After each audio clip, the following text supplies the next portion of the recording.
Hi everyone, Steve here with Muse Themes. In this week's video, let's take a look at our new Instagram feed widget.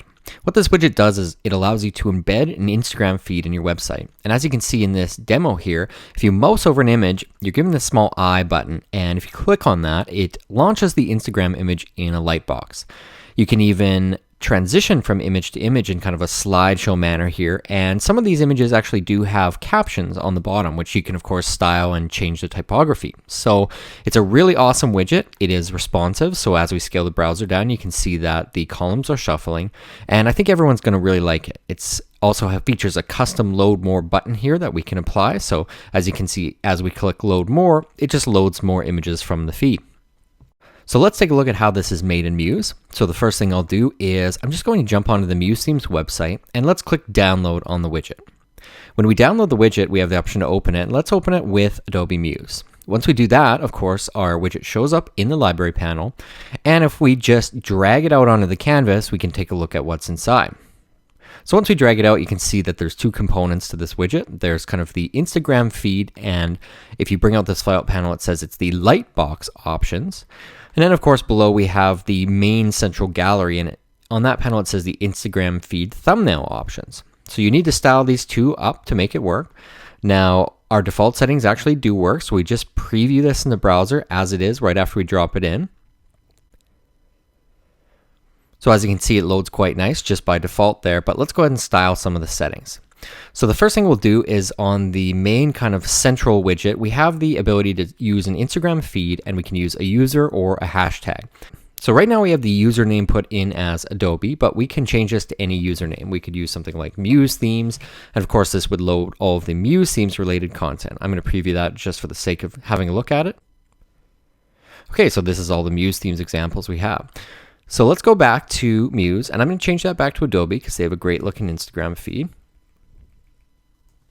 Okay, now let's look at the settings below. So we have thumbnail settings. So this is the number of thumbnails that are going to show on the feed by default. So right now we have it set to 20 thumbnails, which is a fairly sizable gallery, but of course you can change this to any number you wish.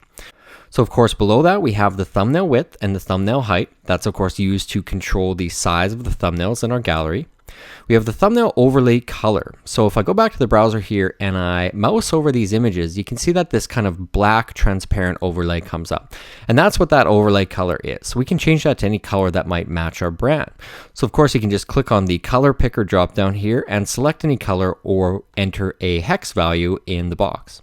Now we have the thumbnail overlay opacity. This is set to 60% right now. So if you were to set this to 1, that would basically be 100% and solid. Thumbnail padding, this is one that's quite interesting. Let's go ahead and set the thumbnail padding to 20. And let's just load that in the browser again and see how it looks. So when I set the thumbnail padding to 20, you can see that it spaces out the thumbnails evenly. So it makes the gallery look a little bit more spacious, and it gives it some room to breathe. And it looks quite nice like that. I do like a little bit of the padding added in.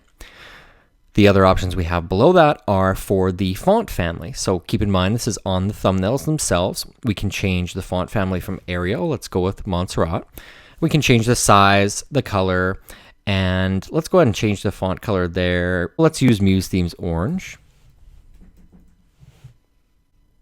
Okay, and let's preview that in the browser to see how it looks. So now you can see when we mouse over one of these images that the font below has changed, and now it's just kind of using the orange color that we specified. There isn't a ton of text on these thumbnails, so the color may not be too much of a concern for you. Now the last thing you'll notice here is that this eye icon can be clicked on, and of course that launches the lightbox. This is the view icon. So the next settings that we have on this widget controller are for the view icon size. Right now it's set to 25 pixels, and the icon color, so we could change that to match the brand. So below that we have the load more button settings, and this is quite an interesting option. So by default we have a very simple button, and the button looks like this. It's just a text button that says load more, and if we click on it, of course it loads more, but you can go ahead and style that button however you want. So we can change the background color, the hover color, the font, even the message it has on the button itself. If you were to click this custom load more button, then what you need to do is create a state button. So just a very simple state button will do, and you need to create a graphic style name for that button, and add it into this panel. So if I were to go into the widgets library, just the default Muse widgets, let's drag out a state button, and I'll just position it down below the bottom of the gallery.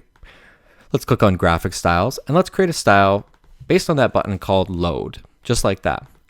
Now when I go into this widget and I enter in load in that area, that state button will now control the ability to load additional images. So if I scroll down to the bottom of the gallery here, and we can see our state button, if I click on that button, it of course loads additional images. Let's go back to Muse and have a look at the rest of the options here.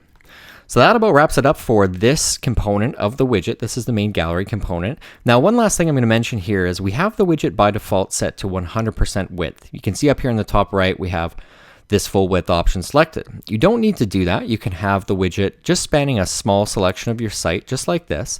And what that's going to do is just force those thumbnails to sit inside that frame. You don't always have to go full width, although we did design this with it being a full width gallery in mind. Now, the other controller we have here is for controlling the lightbox settings. So the lightbox, if you don't know what a lightbox is where the image pops up when you hit the eye and it fades out the background here. So we can control all of these settings, and let's have a look at what we have. We have the border color, so that's just the border around the lightbox. We have the border width, so if we want a much thicker border, let's just change that to something like 25. We should have a pretty dramatic border there. Now we have the open and close effect on the lightbox. Right now it's set to elastic, which means it kind of pops out from that one image, but we can set that to a simple fade, or we can just use no effect on it. We can change the speed, so this is in milliseconds, so this is 0.4 milliseconds, or 0.4 seconds rather. So we can change the open and close speed. We can also change the next and previous speed, which are these buttons here. We can change the button size for the lightbox. So if we wanted our button a little bit bigger, we can go ahead and just bump this up to, let's say, 50 pixels. And below that, of course, the button color and the button background color. Below that, we have the caption settings on the lightbox. So keep in mind, this is all related to the lightbox. So the caption settings are this block of text below. So right now it's just using Arial and it's quite small, but you can go ahead and you can style that text however you want using this area here. The last thing we have is the functionality settings on this widget. So we can enable the close button, which is the close button on the lightbox. You'll probably want to leave that on so users know how to close out of it. You can enable the navigation buttons, which are the forward and back buttons on the slider. And we can enable autoplay slideshow. So what that means is when we enable this, you'll see that this autoplay slideshow speed turns on. And this is just the timing of that slideshow. So what will happen is these images will transition automatically, just like a slideshow. So it's a great widget and it's really powerful. I think users are really going to love this. We of course implemented the colored pickers in this, which was released in Muse 2014.3, which is a great improvement on this widget. So if you have any questions or concerns using our new Instagram widget, please let us know. We're always happy to help. Thanks again and best of luck. Cheers.